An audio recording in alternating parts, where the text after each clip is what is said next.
kita bahas sebagai berikut. Ini adalah ilustrasi tentang pembagian kekayaan. Ada 5 kelompok masyarakat, ada merah, hitam, kuning, coklat, dan hijau. Apakah pembagian kekayaan ini adil? Kalau seperti ini bagaimana? Bagaimana kita berpikir bahwa kekayaan itu bisa didistribusikan? Untuk yang merah berkurang 15%, untuk yang hijau bertambah 25%. Apakah ini adil? Menurut kalian adil apa tidak? Kalau seperti ini, adil tidak?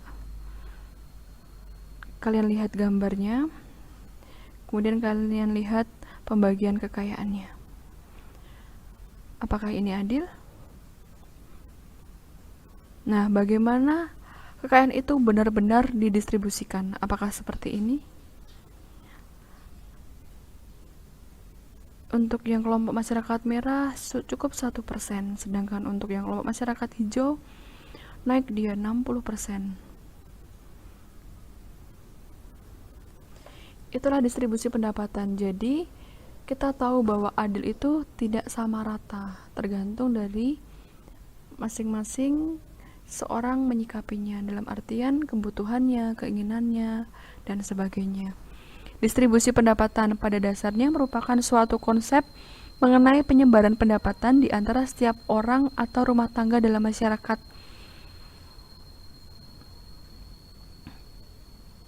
Mengukur distribusi pendapatan itu bisa melalui koefisien Gini. Koefisien Gini adalah analisis yang digunakan untuk mengukur distribusi pendapatan masyarakat pada suatu daerah atau negara pada suatu periode. Patokan nilai koefisien Gini itu sebagai berikut. Jika koefisien Gini itu lebih besar dari 0 atau lebih kecil dari 0,3, berarti ketimpangannya adalah rendah. Namun, jika koefisien Gini itu lebih besar atau sama dengan 0,3 atau lebih kecil sama dengan 0,5, berarti ketimpangannya adalah sedang. Lalu, ketika koefisien Gini itu lebih besar dari 0,5 atau lebih kecil dari 1, maka ketimpangannya adalah tinggi. Itu adalah patokan nilai koefisien Gini dari Badan Pusat Statistik. Di sini ada kurva Lorenz. Kita hubungkan koefisien Gini dengan tingkat kesejahteraan untuk mengukur tingkat kesejahteraan. Di sini ada grafik persentase kumulatif pendapatan, dan di sini adalah persentase kumulatif penduduk. Ini adalah garis pemerataan sempurna. Koefisien Gini rumusnya adalah luas bidang A dibagi luas OPE,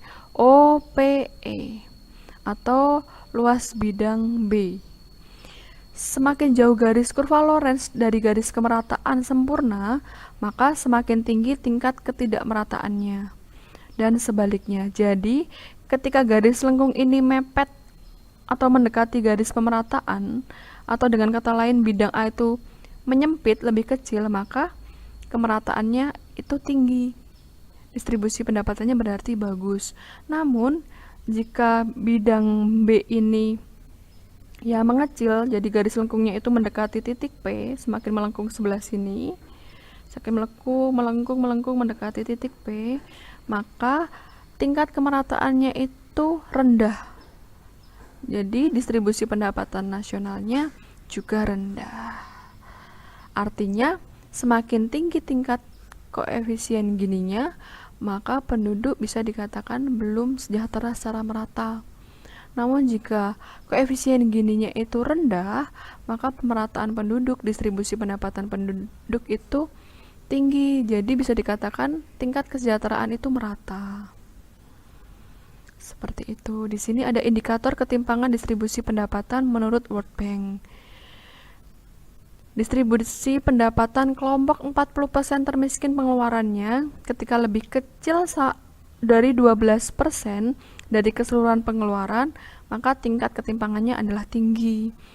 Jika kelompok 40% termiskin pengeluarannya antara 12% sampai 17%, maka tingkat ketimpangannya adalah sedang. Namun jika kelompok 40% termiskin pengeluarannya itu lebih besar dari 17% dari keseluruhan pengeluaran, maka tingkat ketimpangannya adalah rendah. Itu adalah dari The World Bank. Selanjutnya di sini Ibu memberikan penyebab ketimpangan distribusi pendapatan.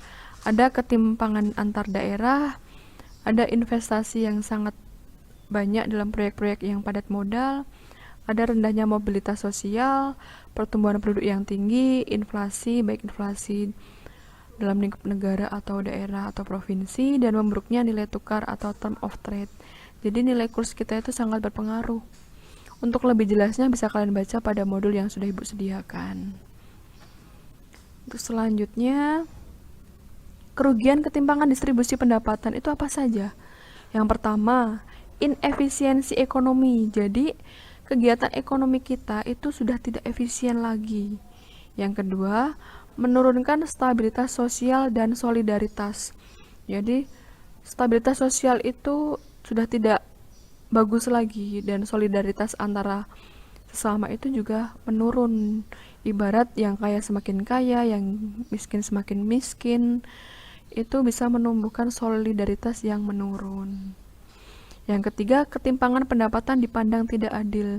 Jadi kita pasti akan merasa bahwa ketika kita tidak mendapatkan hasil yang sama, tidak memperoleh pendapatan yang sama, itu kita menyebutnya tidak adil, padahal kita tahu bahwa adil itu tidak harus sama rata. Seperti itu.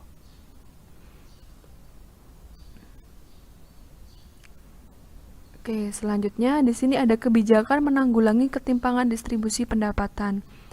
Menurut BPS, Gini rasio Indonesia atau indeks Gini, koefisien Gini Indonesia untuk bulan Maret 2020 sebesar 0,381.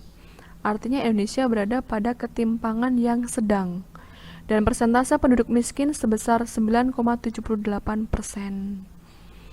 Pak Jokowi pernah mencanangkan beberapa programnya, antara lain program Keluarga Harapan, BPJS Kesehatan, ada Raskin, beras untuk keluarga miskin, BSM untuk bantuan siswa miskin melalui kartu pintar, ada PNPM untuk membantu masyarakat khususnya usaha kecil menengah dalam memperoleh modal.